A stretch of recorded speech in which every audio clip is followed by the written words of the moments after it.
Hi, welcome back. This is just a second video. So we've created a class for the students to have a class code generated, which they'll need as well as their Gmail. And you've got this big portal here. So I said a bit earlier that the intention of you having this is that you can go along the top here and you can see all the students' designs. This can kind of just be helpful if you're at the front of the class and you're wondering what that kid down the back is doing. You can go and see what they're doing.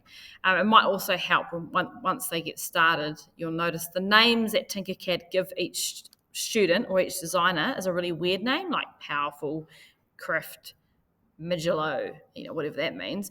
It's more helpful if they actually change that to their own name so that when you're looking at it, you can go, Jeremy, John, Jacob, Anahita, just work your way around the classroom actually seeing their names.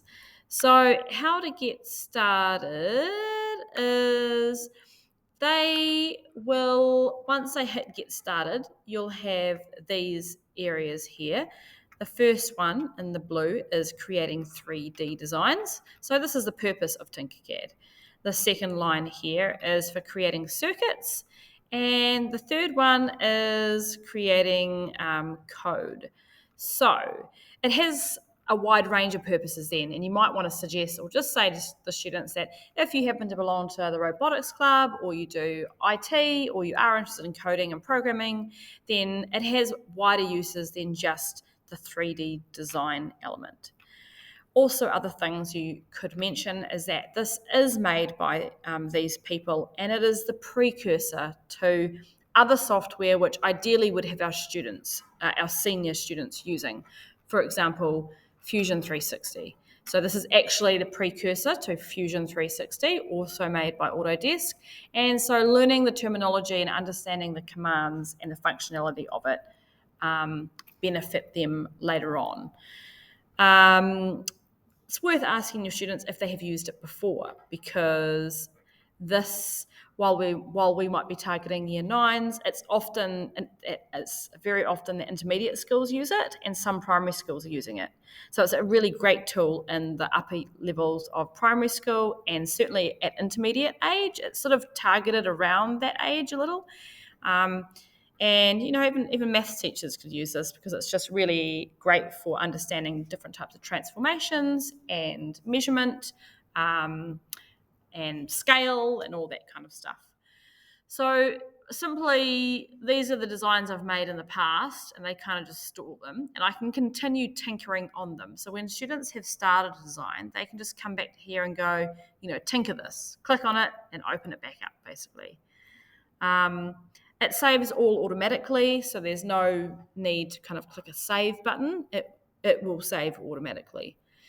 You see many of them, when it's blank, actually have a range of quick start tutorials. So if I was learning about this section here, I'd probably just go and do one of these. I find it's sometimes just best to let students just play initially. So they have an hour and a class and they can just go and play. Though in that play session, I would probably also stop them and just teach them a few tricks to kind of help them along in their play. So it's not nonsense play, it's purposeful play. So we'll just click designs and we'll click start new 3D design. That's what we want to do. And we just need to give it a moment, and it brings us to here. Right, so the reason I let them play is that you'll notice we're fortunate that you'll have class cows. If you have class cows of laptops, they're all the same laptop, they'll all behave in the same way. But if you had a class of students that had their own devices, or including a few of your students might choose to bring their device, you just might have students that choose to, then their behaviour of their shortcuts and keys sometimes work differently, especially Macs, but some PC computers as well. So this blue space is meant to mimic a 3D printer, the work bed of a 3D printer. And we can move it around in a number of ways. We can go up here, and it's really important right away that you teach students to use two hands.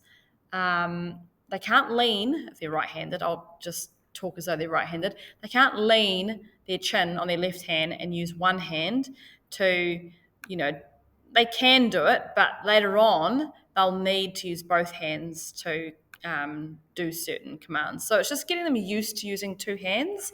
And we sort of say click with the left hand in the lower portion of your trackpad and use your right index finger to move around.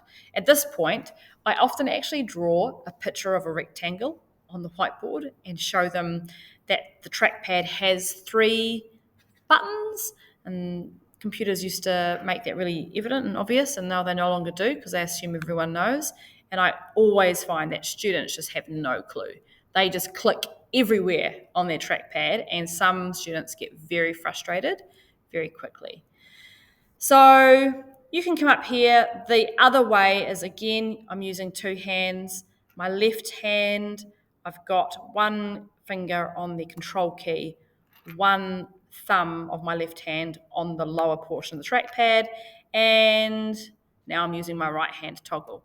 I prefer that method, and these are just the shortcuts because you can, sympathize with the gamers in the room. They use hotkeys. You use short keys. You find the fast ways of doing things. You don't want to have to go up here every single time. You simply want to move around. Also, I find you have a lot more control this way, holding the control key and thumb on the trackpad and with your right hand just moving around. So the control key is quite an important key to know, and I usually write the word CTRL up on the whiteboard just to remind them, control. So here, what we do is the basic premise is it's got a bunch of shapes. Honestly, kids will figure this out really quick. They'll figure it out quicker than most adults doing this for the first time. They will want to go into here, where it's got lots of all sorts of really fun things, and they'll want to go into here, and they will drag something like that on, a tire, and they'll be like, oh, boom, look what I made. So what you really need to do in here is be very diligent in controlling what they do. Maybe not for playing. Like if they're just playing and figuring stuff out, that's okay. But ultimately what we want them to do is to be able to maybe make that tire from the basic shapes and ask themselves the question, what kind of shapes make this tire? So here we've got kind of like a soft rounded donut. There might be something here I could use. I don't actually think there is, but we'll just drag this on to make things bigger. This is the other shortcut key I'll write on the board. I'll write under the control command, I'll write shift, because holding shift while you drag those up constrains the proportions. If you do not hold shift, you get this happening. And that's just the same as doing other things in other software. So holding shift is the second most valuable command key. To just size the height individually without holding shift. So what you can see is that I'm using those white squares to control the size. Now I can also just come over here and click and type a figure, 22. And so the other thing worth mentioning now is that this is in millimeters. Tinkercad doesn't do centimeters, it does millimeters, like the whole of the good wide world, except America do. And they're just so used to centimeters. School maths does centimeters, and that's about it. The other thing worth noting is that here, they can click on this and lower the rate of movement, I suppose, because they're lowering the increments down to like 0.1, 0.25. So at the moment, if I were to rotate this shape, it rotates it, it's probably hard to tell really, but it rotates it in quite large portions. If I lower it down to 0.1, it will move it in tiny increments. And that can be helpful when they start stacking shapes on top of shapes. So here we go. I'll take this. I will change my point of view. and I'll lift it using that pyramid on top. You can tell it's lifted off the surface too. I always tell students to just be aware of the shadow it creates. That tells me it's no longer on the plane.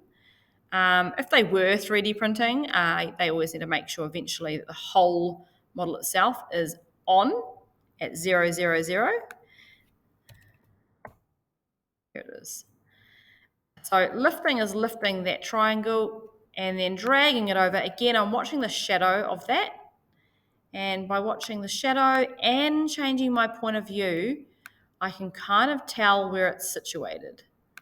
So if I want it hovering over the edge of the shape, I can tell by the shadow and the grids that I'm there, and then I can lower it down. Now, what's important is that at the moment, I feel like that is sitting on the orange surface. So again, as well as just sizing shapes, some students will be in a habit of just staying in this one view the whole time.